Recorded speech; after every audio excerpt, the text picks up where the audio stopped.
हाय दोस्तों, नमस्कार। इस वीडियो में मैं आपको बताने वाला हूँ कि जो पूरा आइसोलेटर दिख रहा है, एसी का आउटडोर दिख रहा है, लगभग आपको इस पूरे विले में एक 10 आइसोलेटर मिलेगा इस रूफ पर। ठीक, बाकी सामने वाले रूफ पे मजलिस ब्लॉक है तो उसमें 3 आइसोलेटर मिलेगा। 3 मतलब एसी का आउटडोर है। और अभी इससे पीछे एक वीडियो में डाल चुका हूँ, उसमें आपको 4 आइसोलेटर मिला होगा, यानी 4 एसी का आउटडोर है। इस रूफ पर जितने भी ये आइसोलेटर हैं, जितना भी एसी का आउटडोर है, हाँ, उसमें 9 एसी का आउटडोर जो है ना वो सिंगल फेज है, और एक एसी का आउटडोर जो है ना वो 3 फेज है। तो इस तरीके से सारे एसी के आउटडोर के लिए सिंगल फेज आइसोलेटर हम लोगों ने यूज किया है। ये सारा 40 एम्पियर का आइसोलेटर है, सारा का सारा 40 एम्पियर। इस सामने आपको 2, 4, 6, 7 एसी का आउटडोर दिख रहा है, और 7 एसी के आउटडोर के लिए 7 सिंगल पोल आइसोलेटर है। फिर आगे दिखाते हैं, फिर बताते हैं।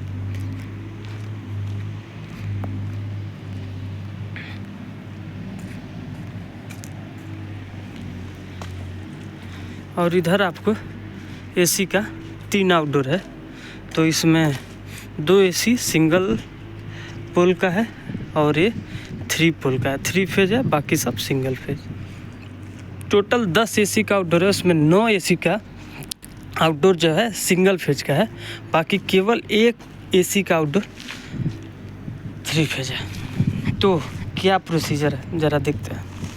यहाँ पे कंड्यूट आया हुआ है, यहाँ पे जो इलेक्ट्रिकल का पाइप आया है इस टायल के अंदर, वहाँ पे जो वेदर प्रूफ बॉक्स दिख रहा है, जंक्शन बॉक्स 30x30 का, डीबी से सारा केबल पहले उस वेदर प्रूफ जंक्शन बॉक्स में आके रुका हुआ है। फिर वहाँ से दूसरा एक पाइप के अंदर होते हुए अंदर यहाँ तक आया है। यानी अंदर में सारा कंड्यूट के अंदर केबल है, लेकिन वेदर प्रूफ जंक्शन बॉक्स में आपको डायरेक्ट जब खोला जाएगा तो वायर नज़र आने लगेगा ऐसे ही। यानी वहाँ पे एक पूरा टर्मिनेस जंक्शन बॉक्स समझ लीजिए केबलों का।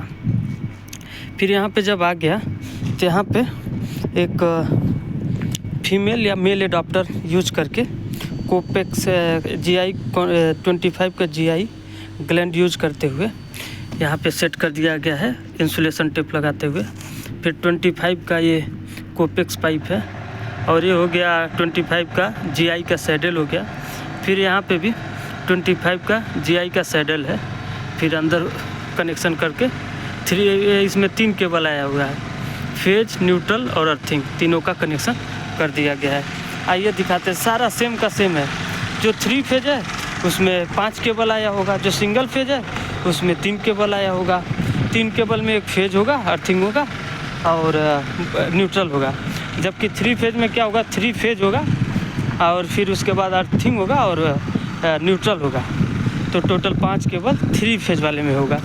आइए दिखाते हैं कि सिंगल फेज वाले में कितना केबल है और कहाँ कहाँ टर्मिनेशन किया गया है। हाँ, थोड़ा सा साइड है। सिंगल फेज के लिए 3 केबल, फेज हो गया, न्यूट्रल हो गया और अर्थिंग यहाँ पे कनेक्शन कर दिया गया है।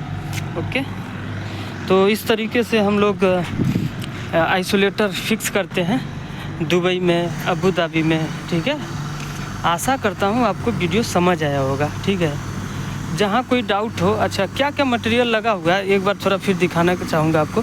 यहाँ पे थोड़ा दिख रहा है ना, कंड्यूट, फिर इधर फीमेल एडाप्टर, GI का ग्लैंड, कोपेक्स, सैडल, फिर GI का ग्लैंड, और इसको हैंग करने के लिए एक देख रहे हैं ना स्टड चैनल जो रखा हुआ है वो है, इसमें 2 स्क्रू मारा गया है अंदर से। तो इतना, और 2 10 का फिक्स बोल्ट यूज किया गया है। तो इतनी चीज़ें यूज की गई हैं इस आइसोलेटर को हैंग करने में, इंस्टॉल करने में, फिक्स करने में। ये रहा 25 का अपना मेल एडाप्टर या फीमेल एडाप्टर। जो भी कह सकते हैं। दूसरा अपना 25 का GI सैडल हो गया। फिर फिक्स बोल्ट है, एक फिक्स बोल्ट नहीं है, फिर अपना फिक्स बोल्ट नहीं, और ये अपना GI का ग्लैंड हो गया 25 साइज का।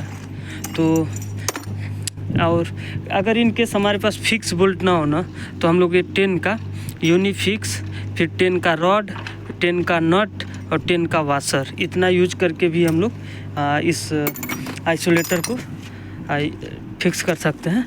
तो उस केस में जो यूनिफिक्स है यहाँ लगेगा, उसमें रॉड लगा देंगे, फिर नट लगाकर टाइट कर देंगे। तो इस तरीके से कभी भी आप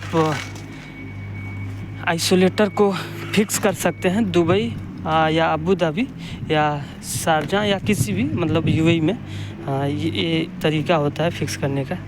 और आगे चल के अभी हम लोग ना हर मशीन, हर आइसोलेटर पे लेबलिंग कर देंगे कि ये आइसोलेटर किस मशीन का है और इसको किस DB से फिट किया जा रहा है। आशा करता हूँ आपको ये वीडियो समझ आया होगा।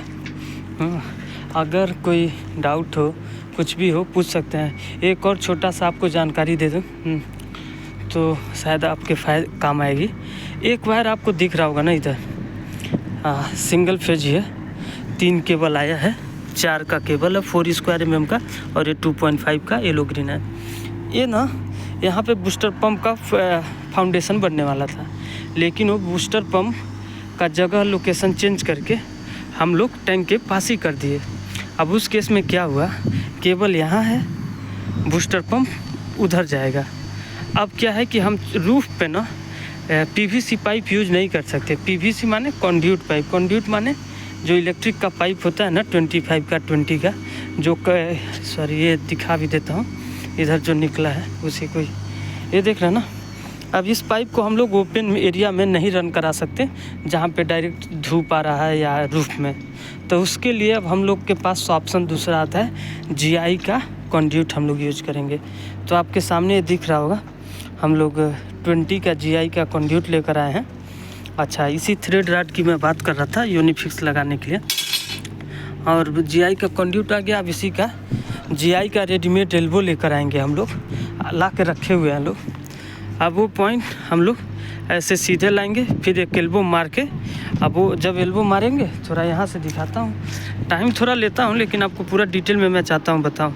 वहाँ से GI का कंड्यूट ऐसे आया, अब सीधे यहाँ से मुड़ेगा, तो बीच में एक एल्बो मारेंगे लोग और सीधे चले जाएंगे लोग ऐसे, और जाकर उस वाली चीज़ को निकाल के हम लोग जब अपना ऐसे बूस्टर पंप लेकर आएंगे लोग, जहाँ फिक्स करना होगा, तो वहाँ पे सेम ये चैनल लेंगे लोग। इस चैनल में जैसा मैंने 2 ऑप्शन बताया, फिक्स बोल्ट या यूनिफिक्स रॉड और नट बोल्ट, दोनों में से कोई एक यूज करके ऐसे हैंग कर देंगे लोग। तो इस तरीके से आइसोलेटर फिक्स करना होता है, तो हम कर सकते हैं। आशा करता हूँ आपको वीडियो पसंद आया हो। जहाँ भी कोई डाउट हो प्लीज़ मुझे ज़रूर बताएं कमेंट बॉक्स में, ताकि मैं उस चीज़ों को बताने का कोशिश करूँगा। अच्छा, मिलते हैं नेक्स्ट वीडियो में। नमस्कार।